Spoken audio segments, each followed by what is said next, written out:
할렐루야. 오늘 또 예배의 자리에 나오신 우리 성도님들의 가정과 개인의 삶에 주님의 평안함이 넘쳐나기를 소원합니다. 지금부터 여러분이 한 번도 가본 적이 없었던 그 곳을 한번 생각해 주시면 좋겠습니다. 바로 감옥인데요. 갔다 오신 분들이 있을 수도 있지만 없다고 믿겠습니다. 그 감옥에서 가장 먼저 생각나는 분이 누굽니까? 자녀가 생각날 수도 있고, 부모님, 죄송스러워서 부모님이 먼저 생각날 수도 있고, 가장 사랑하는 사람이 먼저 생각나기 마련입니다. 가장 소중한 사람. 오늘 사도 바울에게도 감옥에서 생각나는 아주 소중한 사람, 죽기 전에 생각나는 아주 소중한 한 인물이 있었습니다. 바로 디모데인데요. 빌립보서 2장 20절부터 22절까지의 말씀을 살펴보면 사도 바울이 디모데를 어느 정도로 소중하게 생각하고 있는지 잘 나와 있습니다. 이는 뜻을 같이하여 너희 사정을 진실히 생각할 자가 이밖에 내게 없음이라. 그들이 다 자기 일을 구하고 그리스도 예수의 일을 구하지 아니하되 디모데의 연단을 너희가 아나니 자식이 아버지에게 함같이 나와 함께 복음을 위하여 수고하였느니라 라고 말씀하고 있습니다. 이 말씀을 통해 바울과 디모데의 관계를 잘 알 수 있는데요. 바울은 디모데가 자신을 아버지처럼 대했다라고 말하고 있습니다. 물론 바울이 디모데를 육체적으로 낳았다면 세상 어떤 사람도 그들을 부자 관계라고 말했을 것입니다.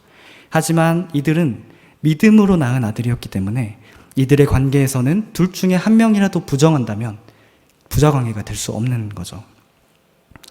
그러나 바울은 디모데를 아들처럼 생각했고 디모데도 바울을 아버지처럼 생각하여 아주 잘 따랐습니다. 어떻게 해서 이런 관계가 되었을까요? 바울은 제1차 전도여행 당시 루스드라를 방문하여 복음을 전했습니다. 그곳에서는 그리스의 신들을 섬기는 수많은 신전들이 있었는데 바울은 두려워하지 않고 담대하게 하나님을 전했습니다. 그러나 바울의 전도는 유대인들의 핍박으로 인해 중단되었는데요. 유대인들은 바울을 돌로 쳐서 거의 죽음에까지 이르도록 만들었습니다. 그러나 바울의 이 사역에는 큰 수확이 하나 있었는데 그게 바로 디모데입니다. 디모데는 조금 복잡한 가정사를 가지고 있었어요. 어머니는 유대인이지만 아버지는 헬라인이었습니다. 이방인이죠. 사도 바울이 디모데를 아들로 삼았다면 우리의 관점에서는 디모데가 사도 바울에게 잘하고 사도 바울에게 아버지처럼 대했으니까 자식으로 삼을 수도 있겠다라고 생각하지만 그 당시 사도 바울은 정통 유대인이자 바리새인의 문화에서 율법을 배운 사도 바울의 관점에서는 정말 이 이방인과 혼인하여 낳은 불결한 이 아들을 자신의 아들로 삼는 아주 충격적인 일이었던 것입니다. 그동안 자신이 진리라고 생각해왔던 그 모든 일을 다 깨부수는 그런 일이었던 것이죠. 빌립보서 3장 7절부터 9절 말씀에서 바울은 이렇게 증거하고 있습니다.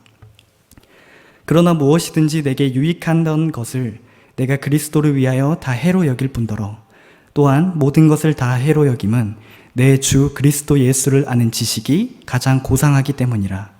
내가 그를 위하여 모든 것을 잃어버리고 배설물로 여김은 그리스도를 얻고 그 안에서 발견되려 함이니 내가 가진 의는 율법에서 난 것이 아니요 오직 그리스도를 믿는 믿음으로 말미암은 것이니 곧 믿음으로 하나님께로부터 난 의라. 아멘.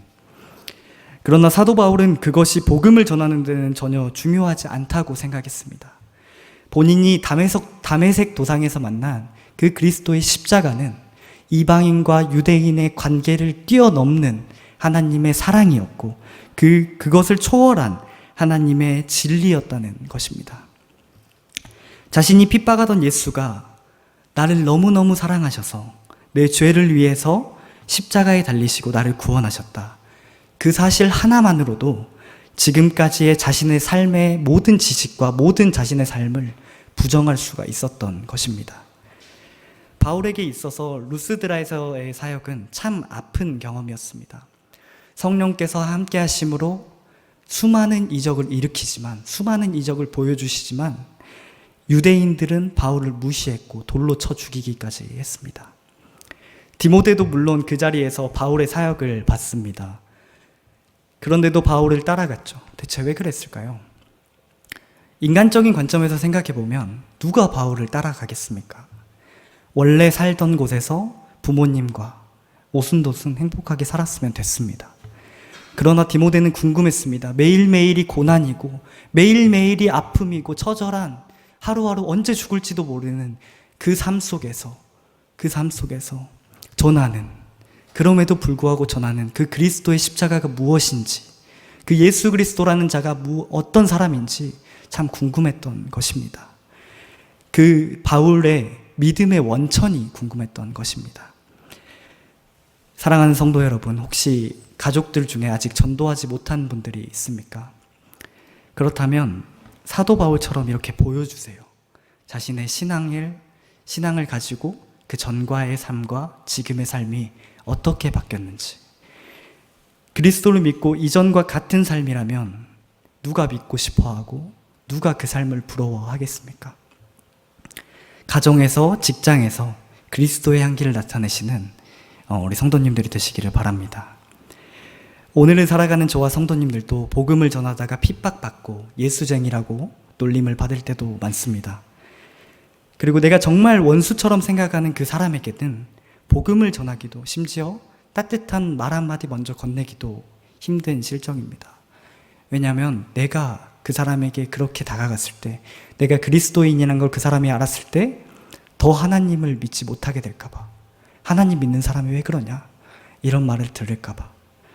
그러나 사도 바울처럼 흔들리지 않는 굳건한 믿음, 죽음을 각오한 그 믿음을 보이고 상종하기도 싫은 그 사람에게 따뜻한 말 한마디와 그리스도의 그 사랑을 보여준다면 하나님께서는 디모데와 같은 놀라운 열매를 허락하십니다. 이 사실을 확신하고 믿음으로 전도하시는 우리 로뎀교회 모든 성도님들이 되시기를 소원합니다. 이제 본문을 살펴보겠습니다. 14절과 15절 다시 한번 다 같이 읽어보겠습니다. 14절과 15절 시작. 그러나 너는 배우고 확신한 일에 거하라. 너는 내가 누구에게서 배운 것을 알며 또 어려서부터 성경을 알았나니 성경은 능히 너로 하여금 그리스도 예수 안에 있는 믿음으로 말미암아 구원에 이르는 지혜가 있게 하느니라. 아멘. 디모데후서는 바울이 제2차 전도여행 당시 바울이 순교를 앞두고서 에베소 교회의 목회자로 섬기고 있는 디모데에게, 사랑하는 아들 디모데에게 보낸 두 번째 서신이며 바울의 마지막 서신으로 잘 알려져 있습니다. 그래서 거의 바울의 유서라고도 불리는데요. 이 편지는 한참 기독교 박해가 심했을 때 쓰여졌습니다.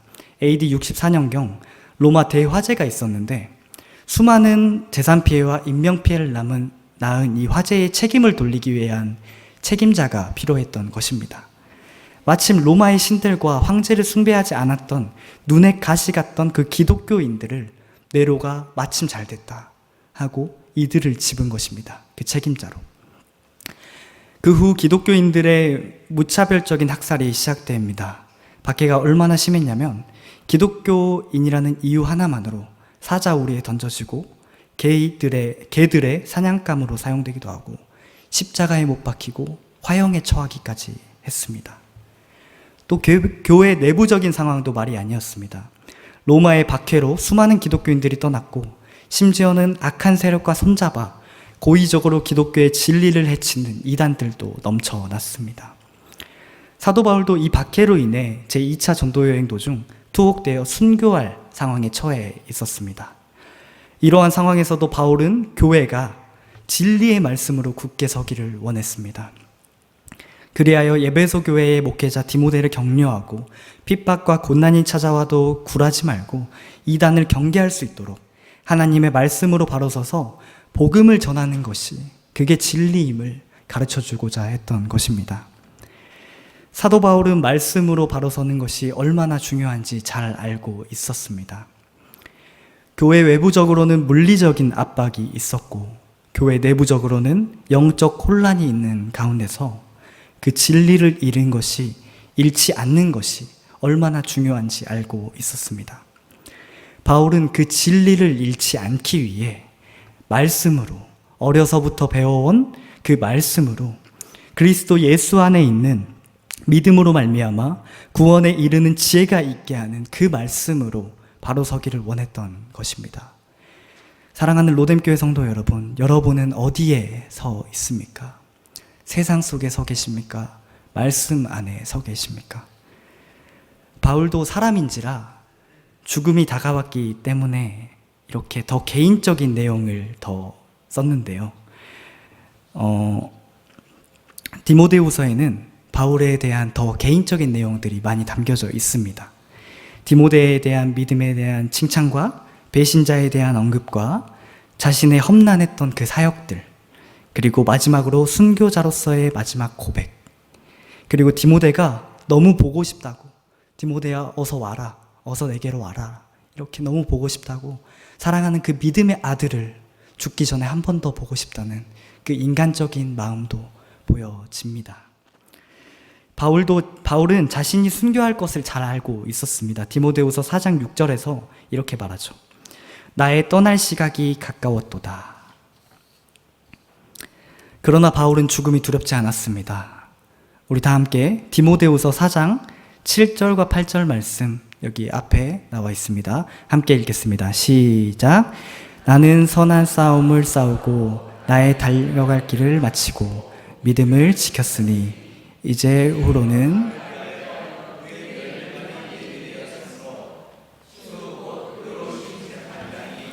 그날에 내게 주실 것이며 내게만 아니라 주의 나타내심을 사모하는 모든 자에게도니라. 아멘. 세상이 무섭고 세상이 두려우십니까? 사도 바울의 이 고백처럼 하나님께서는 내게 주신 사명을 잘 완수한다면 하늘에서의 놀라운 상급이 있음을 확신합니다. 그 상급은 죽음 전혀 두렵지 않습니다. 이 세상의 핍박 전혀 무섭지 않습니다. 오직 주님의 평안함만이 넘쳐남을 확신합니다. 하나님께서 우리에게 주실 놀라운 상급을 확신하며 내게 주신 그 사명을 순종하며 살아가시는, 승리하시는 우리 로뎀교회 성도님들이 되시기를 소원합니다. 계속해서 본문을 살펴보겠습니다. 16절과 17절 다시 한번 읽겠습니다. 시작. 모든 성경은 하나님의 감동으로 된 것으로 교훈과 책망과 바르게 함과 의로 교육하기에 유익하니 이는 하나님의 사람으로 온전하게 하며 모든 선한 일을 행할 능력을 갖추게 하려 함이라. 아멘. 여러분은 3대 패션 브랜드라고 들어보셨습니까? 에르메 땡, 샤 땡, 루이비 땡. 네, 다들 땡이라고 했는데 다들 아시겠죠? 이게 명품이다 보니까 되게 비싸서 가품들이 많이 나옵니다. 우리는 전문 용어로 이것을 짝퉁이라고 하죠. 가까이서 보면 이게 되게 마감이나 디테일적인 부분에서 진품과 가품을 구별할 수 있습니다. 그러나 멀리서 보면 정말 구별하기가 힘들죠. 그런데 멀리서도 구별할 수 있는 방법이 하나 있다고 해요. 바로 비 오는 날에 이렇게 짝퉁이면 머리에 쓰고 진품이면 자기가 대신 비를 맞는 이런 웃긴 상황이, 우스갯소리로 이런 웃긴 상황이 벌어집니다. 왜 그럴까요? 그 명품에 그만한 가치가 있기 때문이죠. 그 명품이 조금이라도 얼룩지고 흠집이 생기면 정말 마음이 아프죠. 그만큼 가치가 떨어지기 때문에.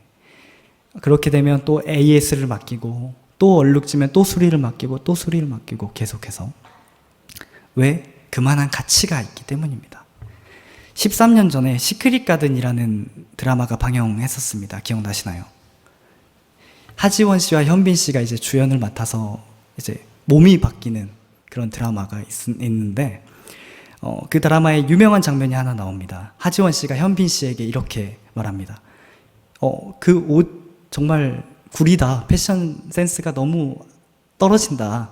이렇게 말하니까 현빈 씨가, 돈이 정말 많아요. 현빈 씨가 이 옷은 이태리에서 장인이 한 땀 한 땀 만들었다.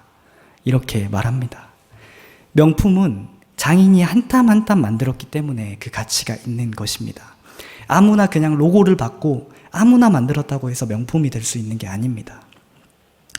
장인은 그냥 장인이 됩니까? 몇 년, 몇십 년 동안 그 일에만 몰두하고 어떻게 하면 이 분야에서 최고가 될 수 있을까 매일매일 생각하며 일을 해야만 비로소 장인이 될 수 있습니다.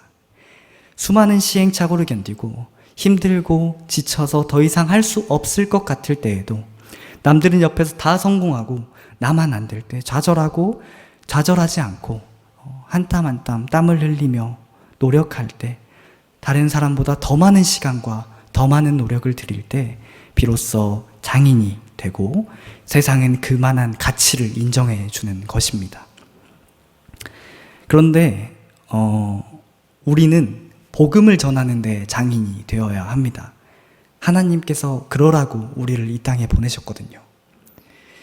그런데 이 한 분야의 장인이 된다는 게 참 어렵죠.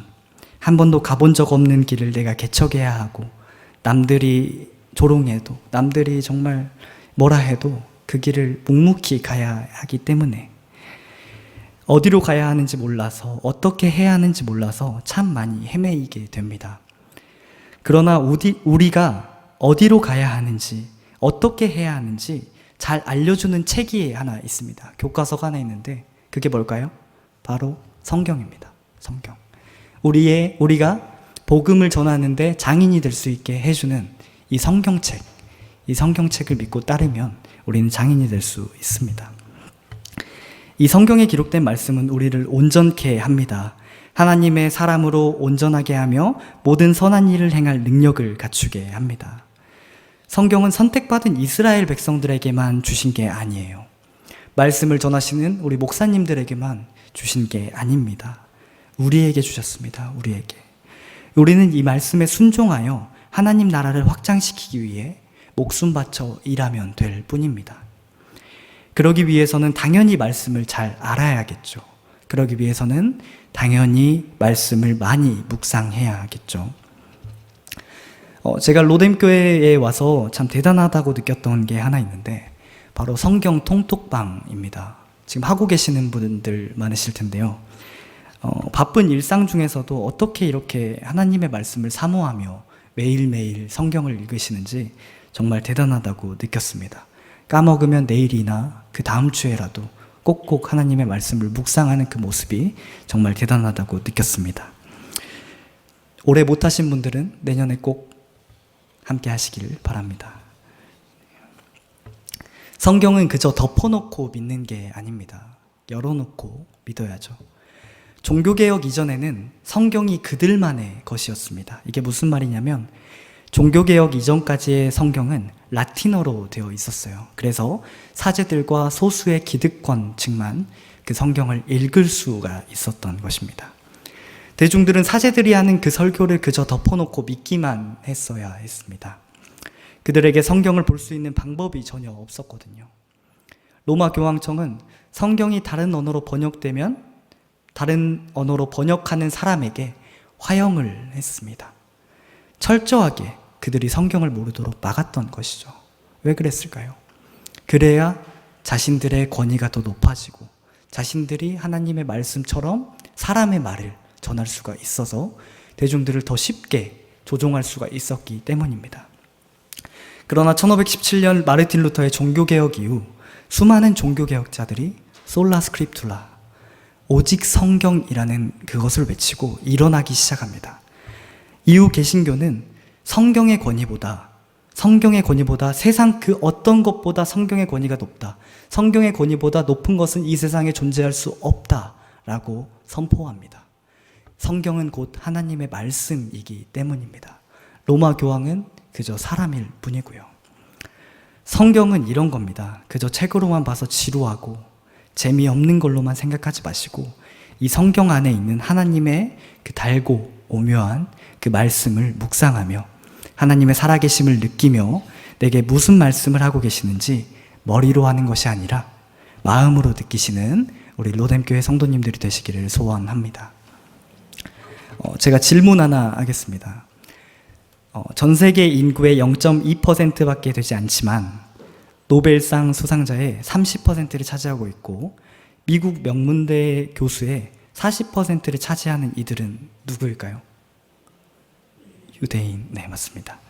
유대인입니다. 하지만 유대인은 처음부터 유대인으로 태어나지 않습니다. 그들은 어린 시절부터 부모로부터 탈무드를 통해 인생을 배우고 토라를 통해 하나님을 배웁니다. 어린 시절부터 철저한 율법 교육을 받고 자라 결국 유대인으로 인정받게 되는 거죠. 유대인은 성인식이 있기 전까지 부모의 그늘에서 율법을 배우고 암송하며 하나님을 알아갑니다. 성인식을 거행하기 전 아이들은 율법을 지킬 의무가 없기 때문에 그저 배우고 암송만 합니다.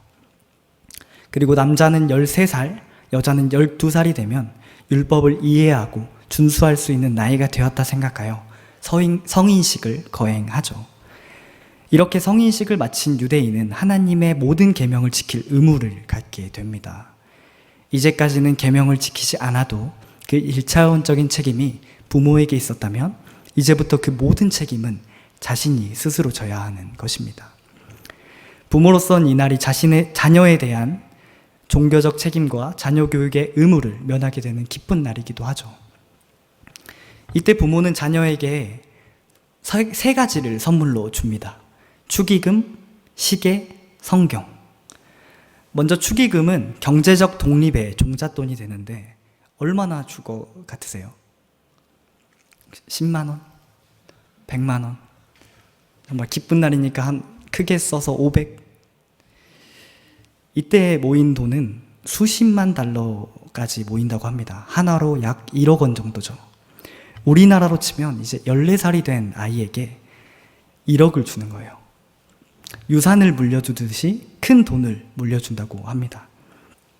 자녀는 이 돈을 그냥 자기 먹고 싶은 대로 먹고 뭐 쓰고 싶은 대로 쓰는 게 아니라 이 돈을 자신의 미래를 위해 일반적으로는 주식과 채권, 예금 등에 나누어서 투자를 하게 됩니다. 세계 경제를 쥐락펴락하는 유대인들의 이 경제관념은 이렇게 어려서부터 부모의 훈련을 통해 훈련된 것입니다. 그리고 20살이 되면 뒤도 안 돌아보고 바로 독립을 하게 되죠. 다음 선물인 시계는 시간 약속을 잘 지키고 시간을 소중히 아껴 쓰라는 의미입니다. 이것은 인간과의 관계를 잘 하라는 것을 의미하는데요. 사람과의 약속에서 가장 기본 중에 기본인 시간 약속을 잘 지키고 유대인들은 사람과의 관계가 얼마나 중요한지를 잘 알고 있었기 때문에 이 시계를 선물하는 것입니다. 또한 하나님께서 주신 이 시간을, 너가 살고 있는 이 시간을 소중히 아껴 쓰라는 의미도 있습니다. 하나님께서 우리에게 삶을 주셨고 그 삶을 살아가는 순간순간마다 최선을 다해 살아가라 라고 라는 의미에서 주는 것입니다. 마지막으로 성경은 왜 주었을까요? 이제는 사람의 자녀가 아니라 하나님의 자녀가 되었기 때문에 사람의 교육과 지식으로 살아가지 말고 하나님의 말씀으로 살아가라 라는 의미를 가지고 있습니다. 그 전까지는 부모님의 하나님을 알았다면 이제는 스스로 하나님을 인격적으로 만나라는 의미입니다. 이들은 글을 읽기도 전부터, 말을 하기도 전부터 성경을 배웠고 태어날 때부터 죽을 때까지 성경을 배우고 읽습니다. 그리고 목숨보다 율법을 더 소중하게 지키고 살아가죠. 물론 그들은 예수 그리스도를 부정합니다. 아직도 율법에 얽매여 있습니다. 그러나 세상 사람들이 그들과 우리를 비교해서 바라볼 때 누가 과연 하나님을 믿는다고 생각하겠습니까? 율법을 철저하게 지키며 살아가는 유대인일까요? 아니면 하나님을 믿기 전과 현재가 똑같은 그런 사람들일까요? 우리는 그들과 달라야 합니다. 하지만 유대인들이 말씀을 대하는 태도는 충분히 본받을 만한 가치가 있습니다. 말씀으로 살고 말씀으로 죽고 나의 목숨보다 말씀을 소중하게 생각하는 그 마음을 가져야 돼요. 정말 말씀을 사모하고 하나님에 대한 지식을 간구하는 그런 삶. 인생을 살아가며 지칠 때나 힘들 때 세상적인 방법이 아니라 하나님의 말씀으로 승리하시고